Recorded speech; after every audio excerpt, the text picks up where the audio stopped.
വിവാഹം കഴിക്കാനോ അല്ലെങ്കിൽ പ്രണയിക്കാനോ ഒരു പുരുഷന് ഒരു സ്ത്രീയെ വേണമെങ്കിൽ രഹസ്യമായിട്ട് രാത്രി വിവാഹം കഴിക്കാത്ത ഒരു സ്ത്രീയുടെ കൂടെ ഈ പുരുഷൻ പോയി താമസിക്കണം. ഇത് ഞാൻ ഉണ്ടാക്കി പറയുന്ന കഥയൊന്നുമല്ല. നമ്മുടെ തൊട്ടടുത്ത രാജ്യമായിട്ടുള്ള ഭൂട്ടാനിലെ ചില ഗ്രാമങ്ങളിൽ ഇന്നും നടന്നു പോകുന്ന ഒരു സമ്പ്രദായമാണ്. ബൊമേന അല്ലെങ്കിൽ നൈറ്റ് ഹണ്ടിങ് എന്നാണ് ഈ സമ്പ്രദായം പൊതുവിൽ അറിയപ്പെടുന്നത്. ഇനി ഇതെന്താണെന്ന് ഞാൻ ഡീറ്റെയിൽ ആയിട്ട് പറയാം. പുരുഷന്മാർ രാത്രി പുറത്തേക്ക് ഇറങ്ങും. എന്നിട്ട് പാതിചാരിയ വിൻഡോന്റെ ഉള്ളിൽ കൂടെയോ അല്ലെങ്കിൽ ടെറസിൽ കൂടെയോ രഹസ്യമായിട്ട് ഈ സ്ത്രീകളുടെ വീട്ടിലേക്ക് കയറും. എന്നിട്ട് അവരുടെ കൂടെ ഒരു രാത്രി രഹസ്യമായിട്ട് ഇവർ താമസിക്കും.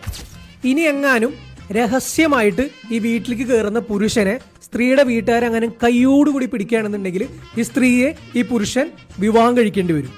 ഇനി ഈ പുരുഷൻ പിടിക്കപ്പെടുന്നില്ല, പക്ഷേ സ്ത്രീ എങ്ങാനും പ്രഗ്നന്റ് ആവുകയാണെന്നുണ്ടെങ്കിൽ ഈ സ്ത്രീയെയും ഈ കുട്ടിയെയും മറ്റൊരാൾ സ്വീകരിക്കണം. വർഷം 2024 നമുക്ക് ചുറ്റും ഇപ്പോഴും ഇതുപോലുള്ള എന്തെല്ലാം വ്യത്യസ്തമായിട്ടുള്ള സമ്പ്രദായങ്ങളാണ് ഉള്ളത്. ഒന്ന് ചിന്തിച്ചു നോക്കി.